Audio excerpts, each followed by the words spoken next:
સુરતની કીમ નદીમાં માછલીઓના મોત પાનસરા નજીકની નદીમાં થયા હોવાની જાણકારી છે। પાનસરા નજીકની નદીમાં માછલીઓના મોત, સંખ્યાબંધ માછલીઓ મૃત હાલતમાં દેખાય। કોઈ કંપનીમાંથી દૂષિત પાણી અથવા ઝેરી કેમિકલ છોડાયાની આશંકા છે। સુરત જિલ્લા જીપીસીબી વિભાગ નિંદ્રાહીન હોવાનો ફરી એક વખતનો આ પુરાવો છે। અનેક ફરિયાદો કરવા છતાં જીપીસીબી વિભાગની કોઈ કાર્યવાહી જોવા નથી મળી રહી। તો કીમ નદીમાં આ પરિસ્થિતિનું નિર્માણ થયું છે। સ્વાભાવિક રીતે માછલીઓ એમનેમ તો મરે નહીં, એટલે કે જે દૂષિત પાણી છે તે તેનું મુખ્ય કારણ છે। પરંતુ આ દૂષિત કઈ રીતે થઈ રહ્યું છે પાણી, તો એ સ્પષ્ટ છે કે આસપાસની જે ફેક્ટરી છે તેમાંથી છોડવામાં આવી રહેલું કેમિકલ મુખ્ય કારણ છે।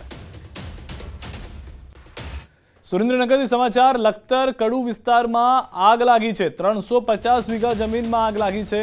જમીનમાં રહેલું સૂકું ઘાસ, બાવળો બળીને ખાખ થઈ ગયા છે। ગેથળા હનુમાનજી મંદિર સામે અંદાજે 350થી વધુ વીઘા વીડની જમીનમાં આગ લાગી છે।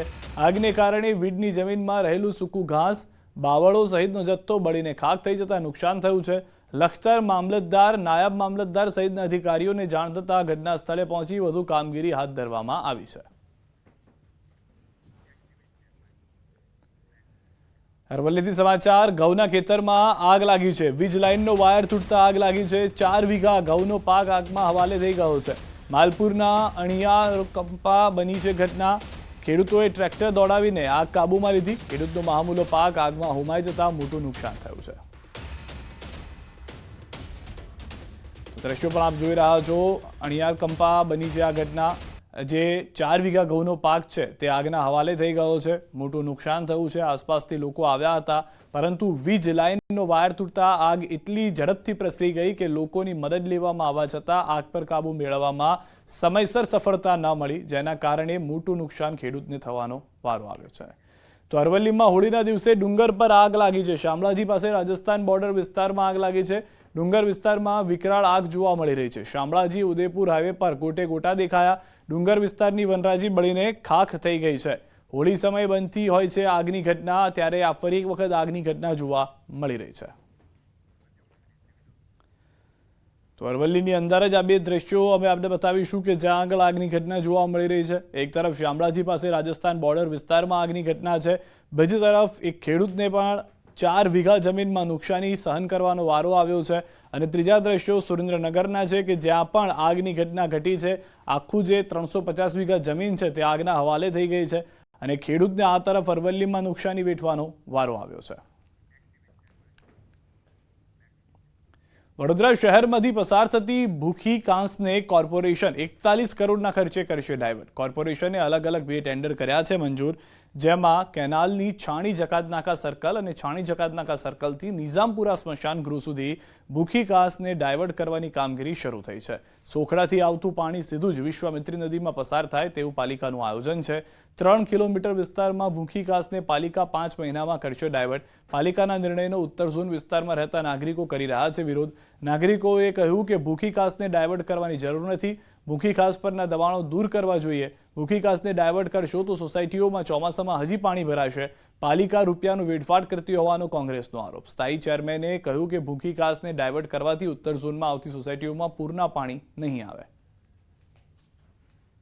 કાંસને રીરૂટ કરવાનું કામ આજે સ્થાયી સમિતિમાં મૂકવામાં આવ્યું। ખાસ કરીને ભૂખી કાંસને 2 સેક્શનમાં રીરૂટ કરવાની છે।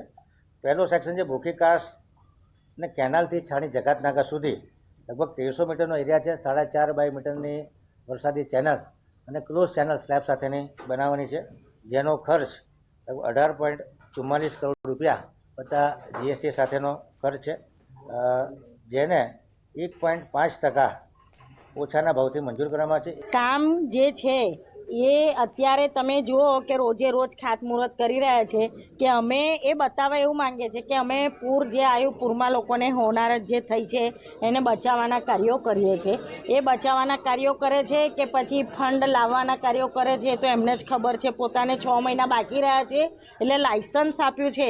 આ વડોદરા શહેરની જનતાએ સત્તા પક્ષના લોકોને લાયસન્સ આપ્યું છે લૂંટવાનું। 7 વર્ષમાં 3 વખત પાણી આવ્યું છે અને આ વખત તો પાણી એટલું આવ્યું કે અમે જાણે પેલા એના શિકારામાં રહેતા હોય કાશ્મીરના શિકારામાં રહેતા હોય એવું ઘરનું વાતાવરણ હતું. કોઈ પાણીનું પણ પૂછવા આવ્યું નથી અમારા ઘરમાં, કારણ કે અમારા ગેટ આગળ ડૂબી જવાય એટલું પાણી હતું. 2-3 મહિના પછી ચોમાસું આવશે ત્યારે આ બધા રહીશોનું શું થશે એવું અત્યારથી મનમાં ડર લાગે કે આ લોકોએ જે બાંધકામ કરી દીધું ગેરકાયદે અને કાંસ નાનો કરતા ગયા, હવે એ કાંસ મોટો કરવાનું પેપરમાં આવે છે, પણ મને કોઈ ભરોસો લાગતો નથી કે ચોમાસા પહેલા આમાંથી કશું જ કામ થાય.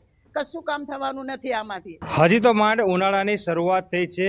એ પહેલા નિઝામપુરા વિસ્તારમાં રહેતા નાગરિકો છે તેમને ચોમાસાનો ડર સતાવી રહ્યો છે અને નાગરિકો કહી રહ્યા છે કે પૂર નિયંત્રણ કરવાની કામગીરીના નામે જે કોર્પોરેશન છે તેમના દ્વારા નાગરિકો અને સરકાર બંનેની આંખોમાં ધૂળ ઝોકવાનું કામ જે છે તે કરવામાં આવી રહ્યું છે.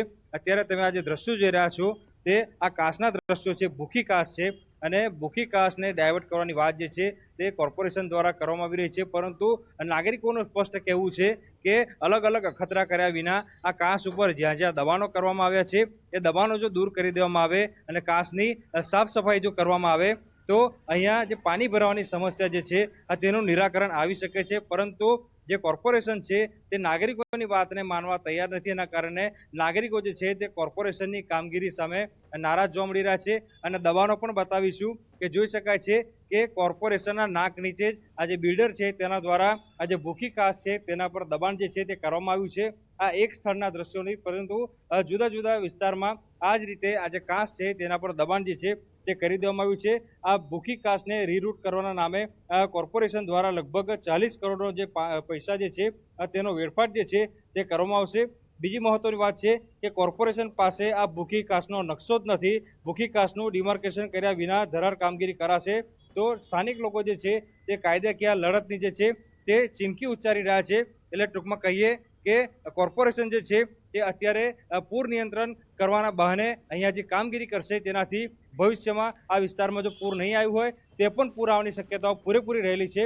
એના કારણે નાગરિકોમાં અત્યારથી જ ચોમાસાને લઈને દહેશતનો માહોલ જે છે તે જોવા મળી રહ્યો છે. હાર્દિક દીક્ષિત, ન્યૂઝ 18 ગુજરાતી, વડોદરા.